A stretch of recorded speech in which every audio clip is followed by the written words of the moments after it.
aquí está Rebeca, tómela usted y llévesela para que sea la esposa del hijo de su amo, tal como el Señor lo ha dispuesto. Al escuchar esto, el criado de Abraham se postró en tierra delante del Señor. Luego sacó joyas de oro y de plata y vestidos y se los dio a Rebeca. También entregó regalos a su hermano y a su madre. Más tarde, él y sus acompañantes comieron y bebieron y pasaron allí la noche. A la mañana siguiente, cuando se levantaron, el criado de Abraham dijo: «Déjenme ir a la casa de mi amo».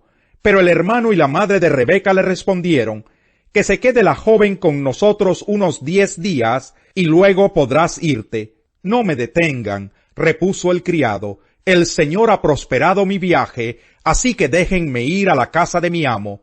«Llamemos a la joven a ver qué piensa ella», respondieron. Así que llamaron a Rebeca y le preguntaron: «¿Quieres irte con este hombre?» «Sí», respondió ella. Entonces dejaron ir a su hermana Rebeca y a su nodriza con el criado de Abraham y sus acompañantes, y bendijeron a Rebeca con estas palabras: «Hermana nuestra, que seas madre de millares, que dominen tus descendientes las ciudades de sus enemigos». Luego Rebeca y sus criadas se prepararon, montaron en los camellos y siguieron al criado de Abraham. Así fue como él tomó a Rebeca y se marchó de allí. Ahora bien, Isaac había vuelto del pozo de la Jai-Roí, porque vivía en la región del Negev. Una tarde salió a dar un paseo por el campo. De pronto, al levantar la vista, vio que se acercaban unos camellos. También Rebeca levantó la vista y al ver a Isaac, se bajó del camello y le preguntó al criado: «¿Quién es ese hombre que viene por el campo a nuestro encuentro?» «Es mi amo», contestó el criado. Entonces ella tomó el velo y se cubrió. El criado le contó a Isaac todo lo que había hecho. Luego Isaac llevó a Rebeca a la carpa de Sara su madre, y la tomó por esposa. Isaac amó a Rebeca, y así se consoló de la muerte de su madre. Capítulo 25. Abraham volvió a casarse, esta vez con una mujer llamada Setura. Los hijos que tuvo con ella fueron Simrán, Jocsán, Medán, Madián, Isbac y Suac. Jocsán fue el padre de Sabá y Dedán. Los descendientes de Dedán fueron los asureos, los letuseos y los leumeos. Los hijos de Madián fueron Efá, Efer, Hanoc, Abidá y Eldá. Todos estos fueron hijos de Setura. Abraham entregó todos sus bienes a Isaac. A los hijos de sus concubinas les hizo regalos, y mientras él todavía estaba con vida, los separó de su hijo Isaac, enviándolos a las regiones orientales. Abraham vivió 175 años, y murió en buena vejez, luego de haber vivido muchos años, y fue a reunirse con sus antepasados. Sus hijos Isaac e Ismael lo sepultaron en la cueva de Macpela, que está cerca de Mamré, es decir, en el campo del hitita Efrón, hijo de Zohar. Este era el campo que Abraham les había comprado a los hititas. Allí lo enterraron junto a su esposa Sara. Luego de la muerte de Abraham, Dios bendijo a Isaac, hijo de Abraham, quien se quedó a vivir cerca del pozo de la Jai-Roí. Esta es la descendencia de Ismael, el hijo que Abraham tuvo con Agar, la criada egipcia de Sara. Estos son los nombres de los hijos de Ismael, comenzando por el primogénito: Nebayot, Sedar, Adbel, Mipsán, Misma, Dumá, Masá, Hadar, Temá, Getur, Nafis y Sedema. Estos fueron los hijos de Ismael, y estos los nombres de los 12 jefes de tribus, según sus propios territorios y campamentos.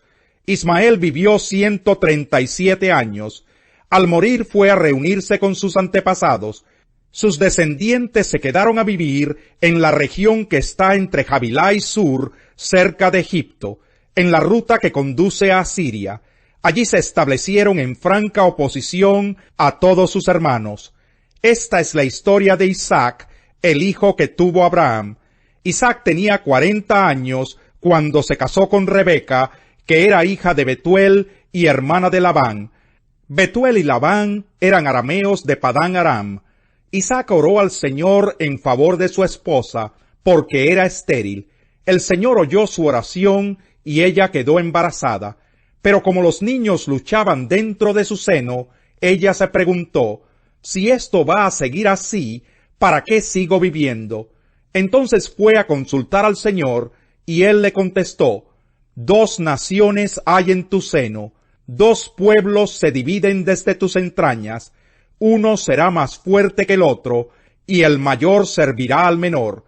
Cuando le llegó el momento de dar a luz, resultó que en su seno había mellizos. El primero en nacer era pelirrojo, y tenía todo el cuerpo cubierto de vello. A éste lo llamaron Esaú. Luego nació su hermano, agarrado con una mano del talón de Esaú. A éste lo llamaron Jacob. Cuando nacieron los mellizos, Isaac tenía 60 años. Los niños crecieron. Esaú era un hombre de campo y se convirtió en un excelente cazador, mientras que Jacob era un hombre tranquilo que prefería quedarse en el campamento. Isaac quería más a Esaú porque le gustaba comer de lo que él cazaba, pero Rebeca quería más a Jacob. Un día, cuando Jacob estaba preparando un guiso, Esaú llegó agotado del campo y le dijo, «Dame de comer de ese guiso rojizo, porque estoy muy cansado». Por eso a Esaú se le llamó Edom. «Véndeme primero tus derechos de hijo mayor», le respondió Jacob. «Me estoy muriendo de hambre», contestó Esaú, «así que, ¿de qué me sirven los derechos de primogénito? Véndeme entonces los derechos bajo juramento», insistió Jacob. Esaú se lo juró, y fue así como le vendió a Jacob sus derechos de primogénito. Jacob, por su parte, le dio a Esaú pan y guiso de lentejas. Luego de comer y beber, Esaú se levantó y se fue. De esta manera menospreció sus derechos de hijo mayor. Capítulo 26. En ese tiempo hubo mucha hambre en aquella región, además de la que hubo en tiempos de Abraham. Por eso Isaac se fue a Gerar, donde se encontraba Abimelech, rey de los filisteos. Allí el Señor se le apareció y le dijo, «No vayas a Egipto, quédate en la región de la que te he hablado. Vive en ese lugar por un tiempo, yo estaré contigo y te bendeciré, porque a ti y a tu descendencia les daré todas esas tierras. Así confirmaré el juramento que le hice a tu padre Abraham. Multiplicaré a tus descendientes como las estrellas del cielo, y les daré todas esas tierras. Por medio de tu descendencia, todas las naciones de la tierra serán bendecidas, porque Abraham me obedeció y cumplió mis preceptos y mis mandamientos, mis normas y mis enseñanzas». Isaac se quedó en Gerar, y cuando la gente del lugar le preguntaba a Isaac acerca de su esposa, él respondía que ella era su hermana. Tan bella era Rebeca que Isaac tenía miedo de decir que era su esposa, pues pensaba que por causa de ella podrían matarlo. Algún tiempo después, mientras Abimelech, el rey de los filisteos, miraba por una ventana, vio a Isaac acariciando a su esposa Rebeca. Entonces mandó llamar a Isaac y le dijo, «Con que ella es tu esposa, ¿por qué dijiste que era tu hermana?» «Yo pensé que por causa de ella podrían matarme», contestó Isaac. «¿Por qué nos hiciste esto?», replicó Abimelech. «Alguno de nosotros podría haberse acostado con tu esposa, y tú nos habrías hecho a todos culpables de ese pecado». Por eso Abimelech envió esta orden a todo el pueblo: «Si alguien molesta a este hombre o a su esposa, será condenado a muerte». Isaac sembró en aquella región, y ese año cosechó al 100 por 1, porque el Señor lo había bendecido. Así Isaac fue acumulando riquezas hasta que llegó a ser muy rico. Esto causó que los filisteos comenzaran a tenerle envidia, pues llegó a tener muchas ovejas, vacas y siervos. Ahora bien, los filisteos habían cegado todos los pozos de agua que los siervos del padre de Isaac habían cavado. Así que Abimelech le dijo a Isaac, «Aléjate de nosotros, pues ya eres más poderoso que nosotros». Isaac se fue de Cuando Jesús vio a la multitud que lo rodeaba, dio orden de pasar al otro lado del lago. Se le acercó un maestro de la ley y le dijo: Maestro, te seguiré a donde quiera que vayas. Las zorras tienen madrigueras y las aves tienen nidos, le respondió Jesús, pero el Hijo del Hombre no tiene donde recostar la cabeza. Otro discípulo le pidió: Señor, primero déjame ir a enterrar a mi padre. Sígueme, le replicó Jesús, y deja que los muertos entierren a sus muertos. Luego subió a la barca y sus discípulos lo siguieron. De repente se levantó en el lago una tormenta tan fuerte que las olas inundaban la barca, pero Jesús estaba dormido.